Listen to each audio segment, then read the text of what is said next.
5 anos, em 1970, quando finalmente as telas entram na Tate Gallery em Londres, ele se suicida em Nova York. Ele não deixou nenhum bilhete também, explicando as razões do seu suicídio, mas não deixou nenhuma dúvida de que era suicídio.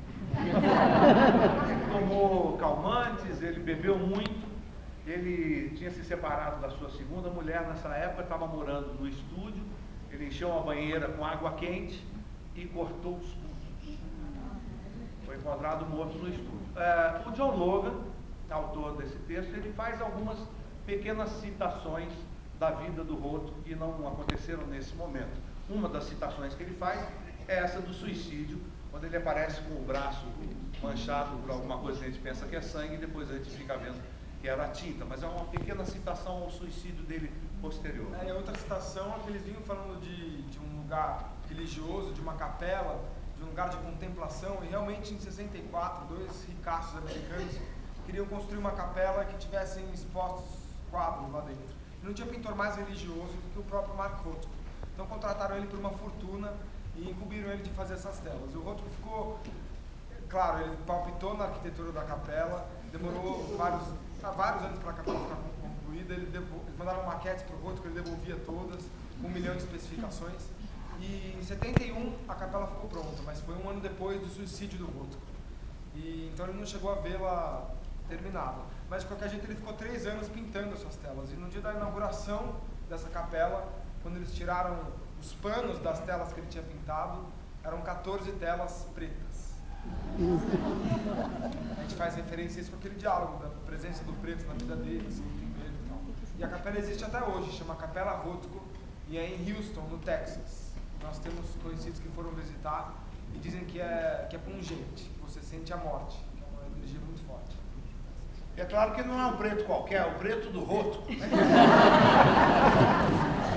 E faz diferença mesmo, porque o Rothko colocou na equação das artes plásticas uma variante que os outros pintores não levavam muito em conta. Se levavam, não expressavam com a força que o Rothko expressava, que era o tempo. Ele pedia ao espectador tempo. Ele pedia tempo em 1958. Hoje em dia ele se mataria muito mais rapidamente. Só para vocês terem uma ideia, o MoMA, o Museu de Arte Moderna, fez uma pesquisa há umas semanas atrás e chegou à conclusão que o seu visitante médio fica diante de uma tela 7 segundos. Então era para pedir tempo mesmo, né? Mas o Rothko pedia tempo e ele tinha uma razão para fazer isso.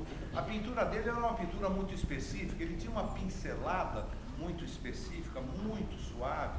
A camada de tinta que ele passava era de uma extrema delicadeza. Ele dizia que a tinta deveria só sobrevoar a tela. Então os detratores dele diziam que ele fazia isso porque ele era pão duro.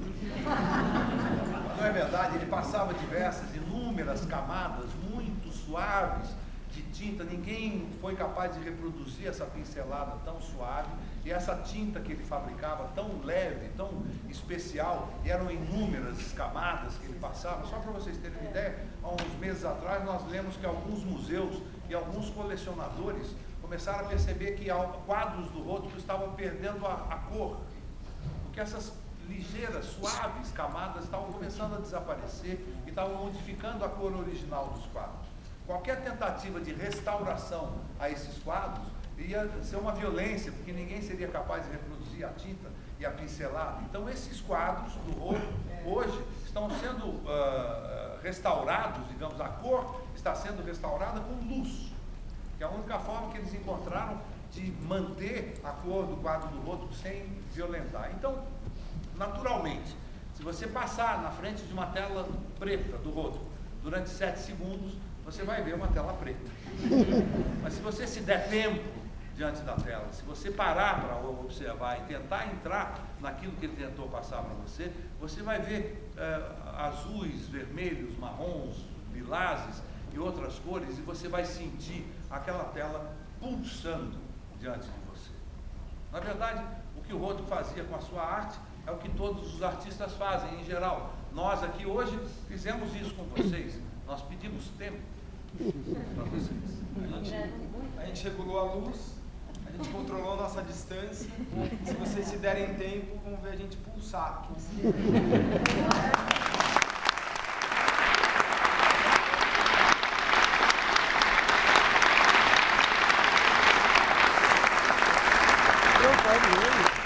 Estamos aqui à disposição de vocês para aquilo que vocês queiram perguntar, alguma dúvida, alguma coisa que ficou faltando. Estamos às ordens. Pois não? Você quer falar um pouquinho mais alto, por favor? Você colocasse um pouco essa emoção de trabalhar, você com seu filho. A emoção maior é trabalhar com um profissional que é tão apaixonado por teatro quanto eu. Ele ser meu filho é mais uma coisa boa, mas eu acho que o principal é isso. A gente, quando toca o segundo sinal, a gente já está aqui atrás no palco. A gente dá um beijinho, um abraço, papai e filho e acabou. Aí nós entramos em cena, são dois profissionais tentando segurar isso aqui e passar isso para vocês. Mas a emoção é grande. Isso aí. Oi. Eu queria confirmar se tem telas mesmo pintadas no Bruno. O Bruno pinta muito bem, realmente. A gente pediu para ele no começo do ensaio, para aquele quadro que ele traz e fica embrulhado, ele pintar alguma coisa para nós que no último dia nós íamos abrir. Ele ainda não teve coragem.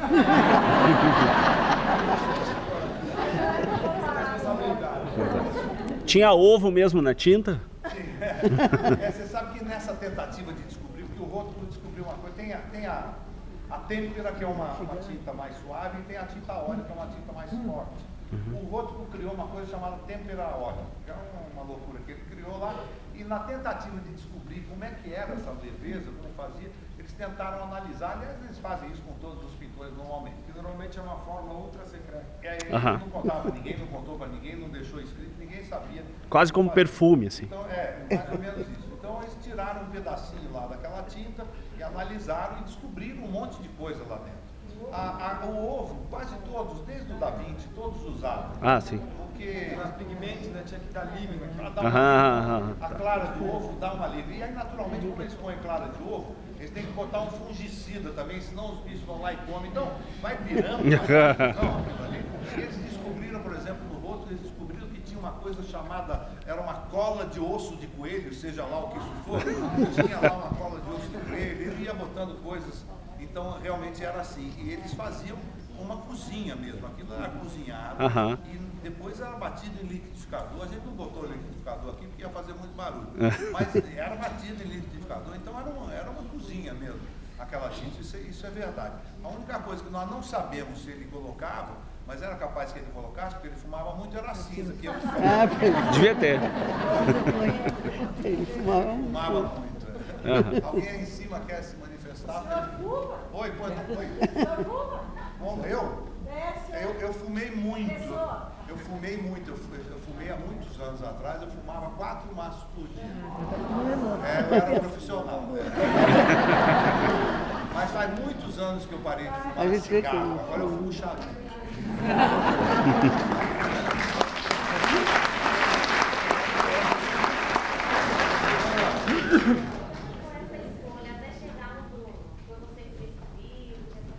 Não, a gente, há anos que a gente está atrás de um texto que fosse bom para os dois.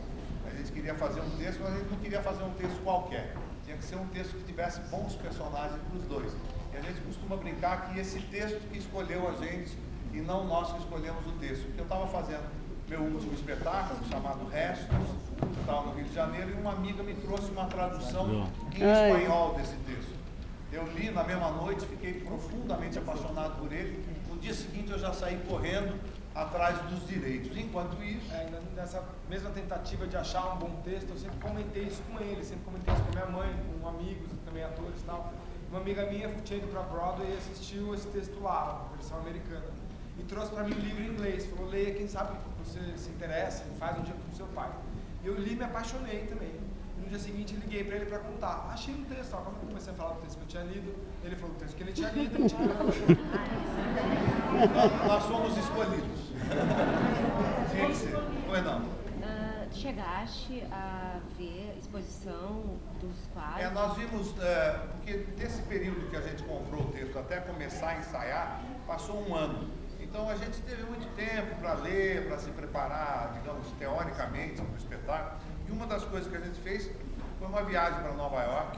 Nós vimos o espetáculo que estava em cartaz lá e vimos o Rothko no MoMA.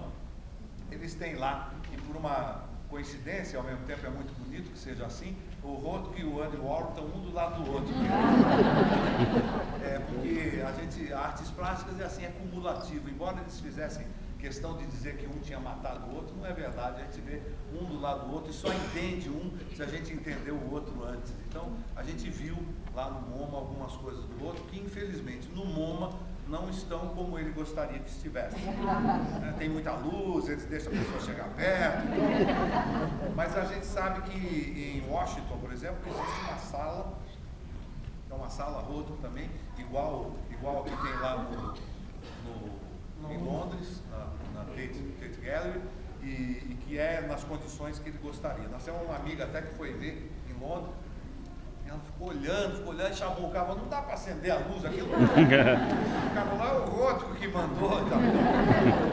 Tinha uma coisa assim, bem delicada, mas é bem interessante mesmo você ver um quadro dele de perto, porque o Barney Newman, por exemplo, que também era expressionista abstrato, também mexia com isso que é chamado de campo de cor, né? O Barney Newman tinha a tela toda vermelha com uma faixa azul, assim, também, mas é bem diferente, porque o Rothko tinha essas camadas que diferenciava ele dos outros pintores. Você põe o Barney Newman e o Rothko um do lado do outro, você sabe imediatamente quem é quem, porque o quadro dele pulsava mesmo, pulsa. Ele tem um negócio de te dá um barato, você fica olhando com o tempo. Você dá um tempinho, você começa a ver que aquilo começa a mexer de lugar. É uma coisa meio louca. Né? Ele realmente tem isso. Mas não. Tirar uma foto com você? Pode, meu amor, depois, tá? Como é que você vê a peça na Broadway e vê as telas, influenciaram, como é que vocês veem que impactaram na interpretação? Não, nada. Eu acho que agora, por exemplo, se a gente voltar para ver as telas do outro, nós vamos chorar. Na época não, a gente só viu lá, né? Agora a gente tem uma postura. E o espetáculo da Broadway é completamente diferente do nosso. O nosso é muito melhor.